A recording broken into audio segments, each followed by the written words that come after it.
आप देख रहे हैं सूर्यादित्य न्यूज। आइए रुक करते हैं खबरों की तरफ।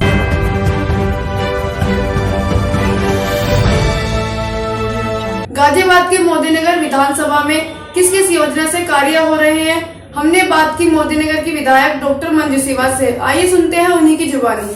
मैम, आप अपनी विधानसभा में क्या क्या योजना लेकर आई हैं, जरा उसके बारे में विस्तार से बताएंगे।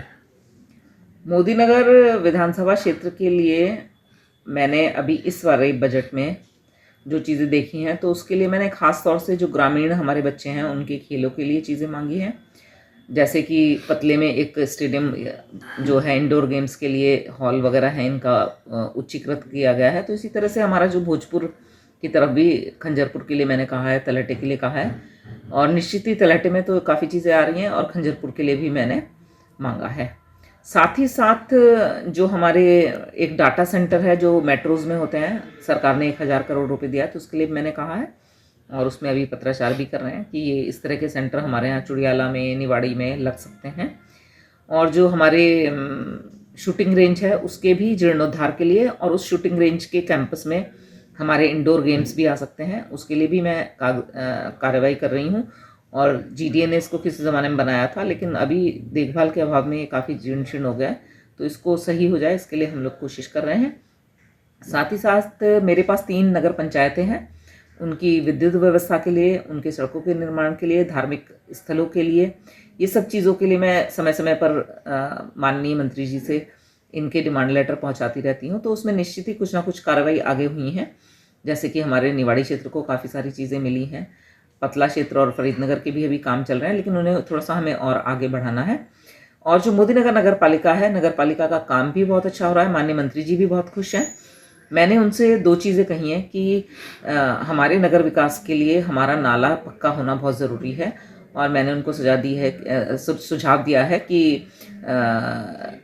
ये स्ट्रॉम वाटर ड्रेनेज योजना के तहत मेरा जो सिकैडा रोड से लेके कपड़ा मिल तक का नाला है, इसको पक्का कर दिया जाए, तली तक साफ करके, फिर इसको कवर करके इसके ऊपर सड़क का निर्माण कर दिया जाए। तो ये हमारे लिए एक बाईपास की तरह से काम करेगा कि अगर बस अड्डे पे कोई दिक्कत हो गई तो हमारा जो वाहन है ये यहाँ से बाईपास होकर सीधे सिकैडा रोड पे निकल जाएंगे।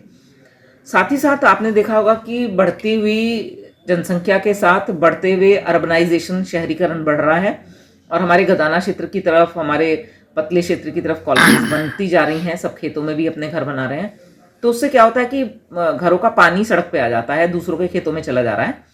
तो निश्चित ही हमें इन जगहों में मऊ से लेके और हमारे नाले तक का ड्रेनेज सिस्टम ठीक होना चाहिए, और गदाने से हमारा नाला जो दोनों तरफ का पानी है वो हमारा नाले में पहुंचना चाहिए। तो साथ ही साथ मंडी भी जीर्ण शीर्ण हो रही है, तो मंडी से निकलते हुए दोनों तरफ सड़क के हमारा नाला जो है गंदे नाले तक आना चाहिए। मैंने माननीय मंत्री जी को एक प्रस्ताव दिया है कि इसको एक इसी साल के स्ट्रॉम ड्रेनेज वाटर योजना में ले लिया जाए। छोटा सा प्रोजेक्ट है, लेकिन हमारे लिए बहुत बड़ी राहत हो जाएगी। साथ ही साथ मंडी अब हमारे शहर के बीच आ गई है और बड़ी उसकी दशा ठीक नहीं है। मैंने दिनेश प्रताप सिंह जी को भी लेटर दिया है कि हमारी जो मंडी है उसको थोड़ा सा सौंदर्यकरण हो, इंटरनल उसकी सड़कें अच्छी बने, और उसमें कूड़े की व्यवस्था ठीक ठाक हो, उसमें टॉयलेट्स की सुचारू व्यवस्था हो, और जिससे कि जो हमारे मंडी के व्यापारी आते हैं, सब्जी विक्रेता और क्रेता, उनको सहूलियत हो। साथ ही साथ आपने नोटिस करा होगा कि हमारी तहसील भी उतनी उच्चीकृत नहीं है जितना होना चाहिए। थोड़ा थोड़ा काम नगर पालिका के माध्यम से हम करते रहते हैं, और खासतौर से तहसील में जो हमारा उप निबंधक सब रजिस्ट्रार का ऑफिस है, जहाँ पे हमारी रजिस्ट्रियाँ होती हैं, उसके लिए मैंने माननीय मंत्री जी से कहा है कि हमें पैसा अलॉट कर दिया जाए, और मैंने जिससे कि हम हापुड़ रोड पे एक ज़मीन है उसमें ये बना सकें, मैंने उसके लिए भी सिफारिश करी है। और क्योंकि हमारे यहाँ देखिए 150 से 175 करोड़ रुपए सरकार को स्टैंप के माध्यम से जाता है, तो निश्चित ही जो मोदीनगर का निवासी 150 करोड़ रुपए सरकार को दे रहा है, तो उसके लिए इतना तो होना चाहिए कि जब वो रजिस्ट्री करनाने आए तो उसको बैठने के लिए चेयर मिल जाए, उसको टॉयलेट जाने के लिए बाथरूम हो, उसको पानी की प्यास लग रही है तो उसको पीने के लिए जल की व्यवस्था हो, कुछ ग्लास रखे हों वहाँ पे। इतना तो एक बेसिक हमें ज़रूरत चाहिए, बाकी टीवी भी तो बाद में लग जाते हैं। लेकिन अभी हमारे वहाँ पे कोई व्यवस्था नहीं है, गैलरी में लोग खड़े रहते हैं, भीड़ भड़के में है, गर्मी में चक्कर आ रहे हैं। तो इसको सुधारने के लिए हमें निश्चित ही एक नया रजिस्ट्री ऑफिस इस शहर की, इस विधानसभा की बहुत ज़रूरत है, इन सब चीज़ों के लिए मैंने कहा है। साथ ही साथ ये भी कहा है कि बढ़ते हुए इंडस्ट्रियलाइजेशन को देखते हुए हमारे 3 क्षेत्र हैं, किसी को इंडस्ट्रियल एरिया घोषित करा जाए, हमारे जो व्यापारी यहाँ काम करते हैं उनको ज़मीन का भू उपयोग बदलने में सुविधा हो, उसके लिए कोई ना कोई ऐसी योजना बने कि इस तरह से उनको फिर आगे लोन भी मिल सके, और भू उपयोग बदलने से हमारा जो व्यापारी है बाहर से भी ज़्यादा जल्दी अट्रैक्ट होगा और हमारे यहाँ बड़ी बड़ी इंडस्ट्री लग सकेंगी। ये सभी प्रस्ताव मैंने दिए हैं। हाँ मैम, जो हमारे मोदीनगर क्षेत्र से बच्चों ने देश का नाम रोशन किया, अर्जुन अवार्डी भी रहे हैं, क्या यहाँ पर, और ये बच्चे दिल्ली जाके प्रैक्टिस करते हैं, क्या इनके लिए यहाँ पे कोई ग्राउंड बन पाएगा? देखिए, अगर मांग करिए आपने। आप हमारा गांधी ग्राउंड देखें, ये सरकारी ग्राउंड है नगर पालिका का। अभी थोड़े दिनों पहले डीके मोदी साहब ने जो है कुछ बच्चों में आपस में झगड़ा हो गया था टीचर्स में, तो वहां से उनको सबको बाहर कर दिया। अब देखिए, डीके मोदी प्राइवेट व्यक्ति हैं, वो समझाने से भी नहीं समझे कि भाई यहाँ दोबारा चाहे हमें कुछ चार्ज देके या उनका आई कार्ड बना के अंदर उनको परमिशन दे दी जाए बच्चों को खेलने के लिए, क्योंकि इसी ग्राउंड से खेल खेल के हमारे अर्जुन अवार्डी और द्रोणाचार्य अवार्डीज बने हैं। लेकिन उनके मना करने पर कि नहीं, सिर्फ कॉलेज के बच्चे ही खेलेंगे, बाकी नहीं खेलेंगे, तो हमने जो अपना शहर का गांधी ग्राउंड है उसमें देखिए, आप नज़र डालेंगे तो नॉर्थ ईस्ट में ग्राउंड के एक बास्केटबॉल का ग्राउंड बना दिया है, और साथ ही साथ ट्रैक को भी अभी हम ठीक करने की कोशिश कर रहे हैं। वहीं पर हम योगा सेंटर भी खोल रहे हैं। स्टेडियम की जो स्टेयर्स हैं, सीढ़ियाँ हैं, वो आपने देखा होगा एक अच्छा सा रूप ले चुकी हैं, और इसी में बारी बारी हम अपने जेवलिन थ्रो वाले बच्चे, ऊंची कूद के बच्चे, इनके लिए हम लोग कोशिश करते रहते हैं कि समय समय पे खेलते रहें। फिर इधर से हटके अगर आप वहाँ जाओगे कभी पतला में, तो पतला में चौधरी चरण सिंह विद्यालय में और ITI जो केंद्र है उनका, उसमें एक ग्राउंड हुआ करता था जिसमें हमारे इधर पतले की तरफ के ग्रामीण बच्चे खेला करते हैं। तो उसमें भी हमेशा ये प्रॉब्लम रहती है कि बरसातों में गीला हो जाता है ट्रैक और उसमें सांप बिच्छू आ जाते हैं। तो उन्होंने क्या करा कि जो ग्राउंड है उसमें 50 लाख आई थिंक दिया है, और जो हॉल है वो भी अच्छा हो गया है, साथ ही साथ जो ट्रैक है हॉल तक जाने वाला वो अच्छा हो गया है। अब वो ट्रैक पे काम चल रहा है। जब देखिए छोटी छोटी चीज़ें बढ़ेंगी तो हमारा बच्चा वहाँ ट्रैक पे, क्योंकि कोई भी खेल है, चाहे वेट लिफ्टिंग करे चाहे बैडमिंटन करे, दौड़ना तो सभी को ज़रूरी होता है, तो वो एक छोटा सा ट्रैक बन गया। वो किसी प्रतिस्पर्धा के लिए तो मैं नहीं कहूँगी कि बहुत उचित होगा, लेकिन वो हमारे बच्चों के दौड़ने के लिए ठीक रहेगा।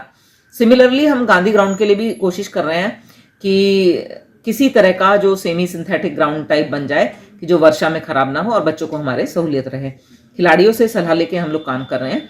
कल एक कुश्ती का आयोजन भी हुआ था जिसमें हमारे बहुत प्रांतों के बच्चे आए थे जो नेशनल इंटरनेशनल खेलों में भाग लिए थे, और प्रो कबड्डी लीग जो टीम्स बनी थी, जैसे होती है ना, सब लोग ले लेते हैं, टीम बना लेते हैं, उनके बच्चे भी आए हुए थे। बहुत सारे एम्प्लॉयड हैं रेलवे में, पुलिस में, आर्मी में, तो वो सब ने खेल करा था, तो वो ऐतिहासिक खेल हुआ। लेकिन अगर मोदीनगर के बच्चे को मैं चाहूँगी कि वो कबड्डी खेले, तो स्टेट लेवल पे भी इंटरनेशनल लेवल पे भी वो मैट पे खेलते हैं। पहले तो बच्चे मिट्टी में खेलते थे कबड्डी, लेकिन अभी ये नया है कि हमको मैट पे ही खेलना है, तो बच्चे को प्रैक्टिस भी मैट पे करनी पड़ेगी।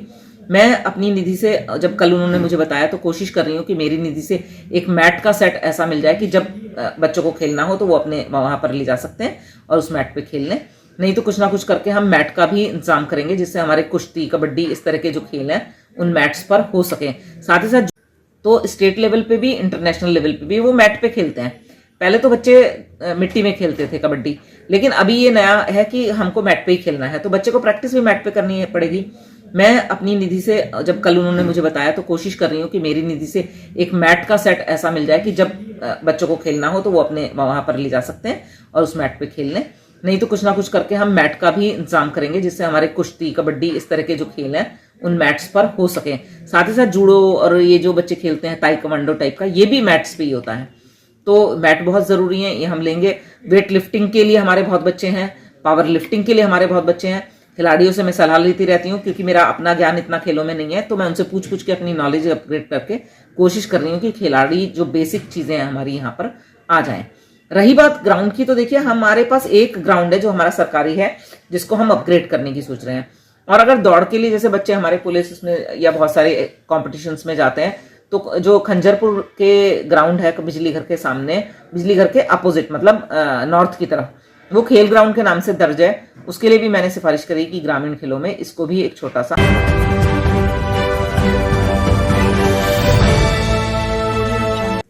होली के त्यौहार की मैं सभी क्षेत्रवासियों को बहुत बहुत शुभकामनाएं देती हूँ।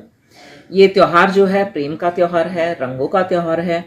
हम सब मिलकर इस त्यौहार को बहुत ही खूबसूरती से मनाएं और सबको गुलाल लगाएं। मेरा सभी से निवेदन है, अच्छे कलर लेके आएं, अच्छे कलर लगाएं जो कि ऑर्गेनिक टाइप के हों और अच्छे रंगों का प्रयोग करें जिससे दूसरों को कोई परेशानी ना हो।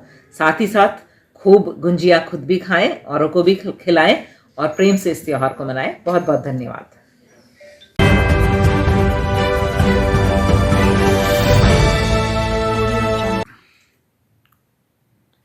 सभी नगरवासियों को मोदी नगर नगर पालिका परिषद के चेयरमैन विनोद वैशाली में और पूरे परिवार की तरफ से आपको नगर पालिका की पूरी टीम की तरफ से आपको होली की बहुत बहुत बधाई, शुभकामनाएं। भगवान हर रंग आपके खुशियों का हर आपके जीवन में दे। पानी की बर्बादी कम से कम करें, मिलकर भाईचारे से ये त्यौहार बनाएं। खुशियाँ खुशियों के रंग हर रंग आपके जीवन में हो। होली की आपको पुनः बधाई। धन्यवाद।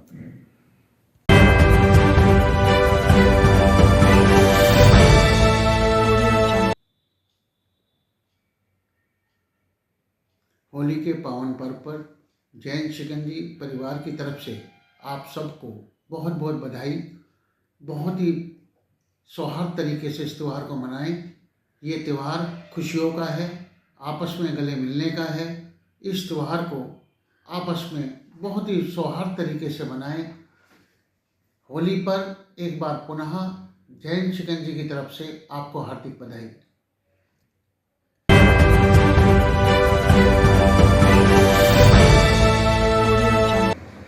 होली के पावन पर्व, राष्ट्र पर्व पर आप सभी क्षेत्रवासियों, सभी देशवासियों को मेरी तरफ से, मेरी पार्टी तरफ से, मेरे परिवार की तरफ से दिल की गहराई से बहुत बहुत शुभकामनाएं, हार्दिक अभिनंदन। जय हिंद, जय भारत।